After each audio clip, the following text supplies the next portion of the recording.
Hello, everybody. Welcome to Latter-day Struggles. This is your host, Valerie. Hello, Nathan. Hello. Good to be back. It's good to have you back. Okay, so we are on episode 3 of a 3-part series where we have been talking about spirituality. And I know it's like, well, we talk about that all the time. Yes, we do. But as Nathan has mentioned, I think he mentioned in the first episode of this series, what we're interested here on Latter-day Struggles 2.0, Transcending and Including Mormonism, is we're talking about how can we develop into increasingly awake spiritual beings. And this is these are conversations about psychology, about the philosophy of spirituality, about spiritual development itself. And how can we grow beyond our early stage faith, Mormonism, in a way that dignifies Mormonism as a part or a building block in our human and divine growth and development, but also recognizes the need to transcend that in some ways while including it. But the transcendence part is what we do here on Latter-day Struggles 2.0. We offer a variety of different ways to engage with your deepening spirituality. And a big piece of this is making sense of how spirituality itself works. What exactly even is this thing? And so to that end, we have put this series together where we are talking about 4 different ways that human beings in their developmental trajectory engage with things of a spiritual nature.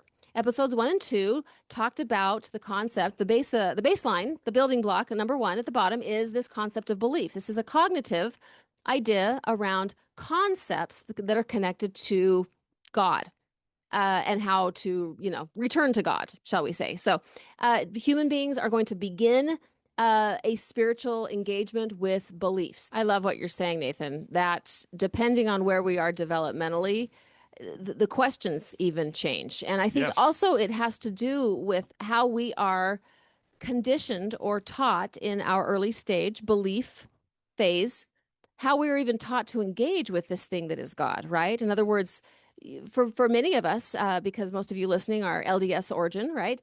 It was to engage with an other that was embodied, that was male, and was to ask a question so that we could know the right belief to then make him happy, so that we would do the right thing, so that we could earn more connection with him here and in the next life, right?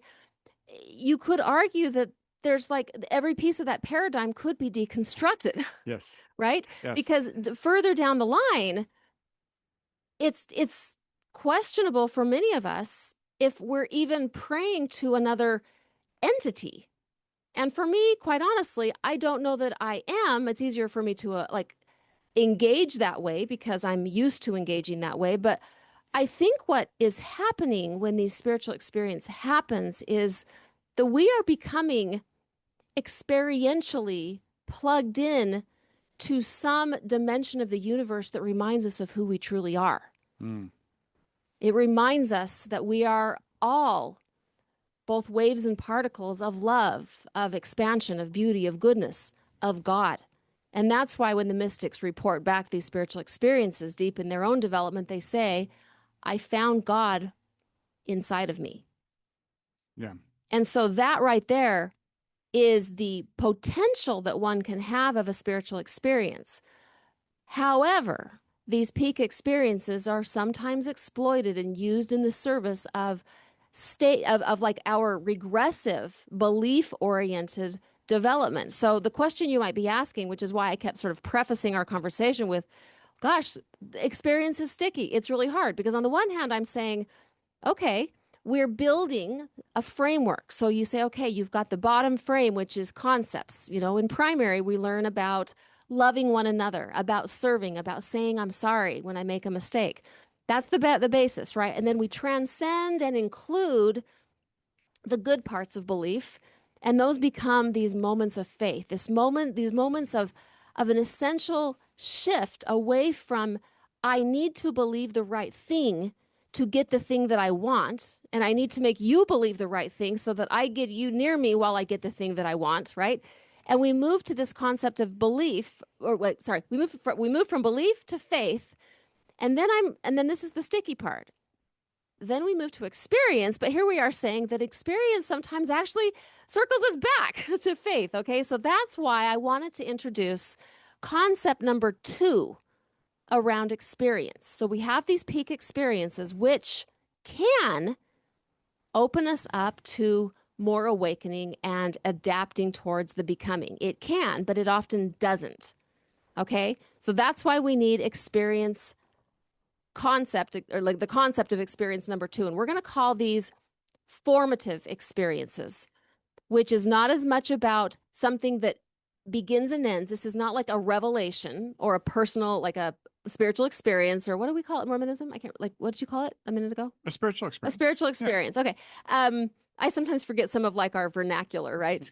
As I've read other things. Okay, so we're going to move into this concept of formative experiences, which starts to almost look more like psychological development or life happening. So Nathan, take it away and spend some time with us talking about that. So I think when we talk about experience, the way I think about it, whether it's peak experiences or whether it's these what you're calling formative experiences, that is that we are having direct experiences that are educating us without needing an intermediary, right? Where these are direct God coming to us, disguised as our life, saying to us, "Hey, here is something to learn. Here is something to be aware of." And so we call these, I like to think of them as just direct connection with the divine. It can be these peak experiences that are very powerful, come on really fast, go away, and they leave us, feeling very high for, a few days. But most of the learning that really propels us forward, in my opinion, is the everyday experience. It's, being taught at church that LGBTQ people are dangerous, and then going out into the real world and working with them and living among them and going to dinner with them and going to their birthday parties and realizing they're not dangerous. In fact, they're lovely people.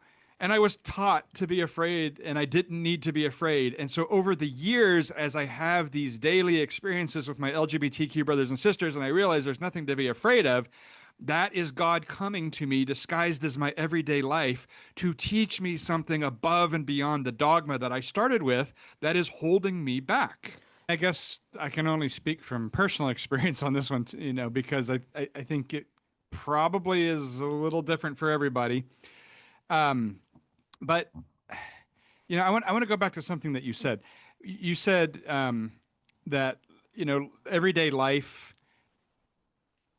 can only everyday life can only be a teacher if we start with a little bit of internal consternation. But I want to just say from my perspective, I think everyday life in a lot of ways starts the consternation when you see that what you're observing doesn't match what I was taught on Sunday morning. Okay, so I went to church on Sunday morning. I was taught this thing, but then I go out into the real world and I don't see that that's how it plays out. And I think, for me at least, I can say that everyday life started the consternation, started the question, started the curiosity, and then did what you said, which is became the teacher, right? It plays it out as well as becoming the teacher. But what happened for me is that once I realized that God really was coming to me every day in little spiritual experiences, whether it's like you said, whether it's nature, whether it's your neighbor, whether it's, a moment of contemplation.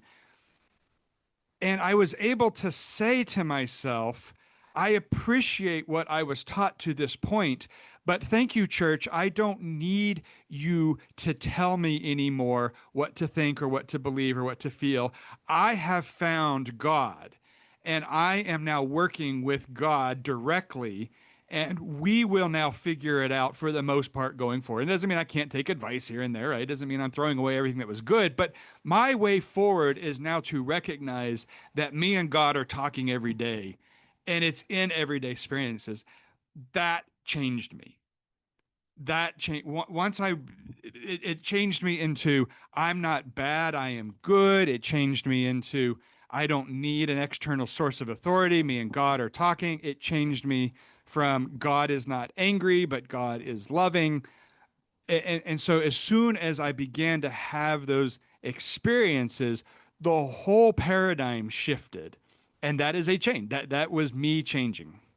That's really, really beautiful. I mean, and I think you just described the process itself, which is that as we layer more and more actual experiences of feeling this connection, this direct experience with the divine, we become more and more awake to what was always and already there. We just didn't know it. So, so grateful to have all of you with me and Nathan. Thank you so much for being our companions here on Latter-day Struggles, especially Latter-day Struggles 2.0. If this is something that is meaningful for you, I opened up the live fellowship just especially because, to be honest, I selfishly just want to talk to you all. I want to have some conversations with each of you and hear how these things are landing, how you're growing, and how these ideas are impacting you.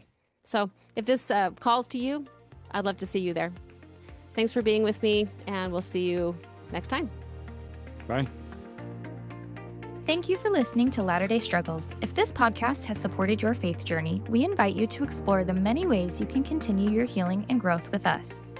On our website, you'll find support and processing groups, marriage and parenting courses, and free resources to support where you are in your faith journey. You can also join Valerie in the live fellowship gatherings throughout the year, where we connect, process the podcast, and build meaningful friendships with others on similar paths. If cost has ever been a barrier, we offer podcast scholarships funded by listener donations. To explore all of these offerings, visit the link in today's show notes or go to latterdaystruggles.com. And if this podcast has been meaningful to you, leaving a 5-star review is one of the most powerful ways to help others find this work. Latter-day Struggles is proud to be part of the Dialogue Podcast Network. Dialogue Podcast Network.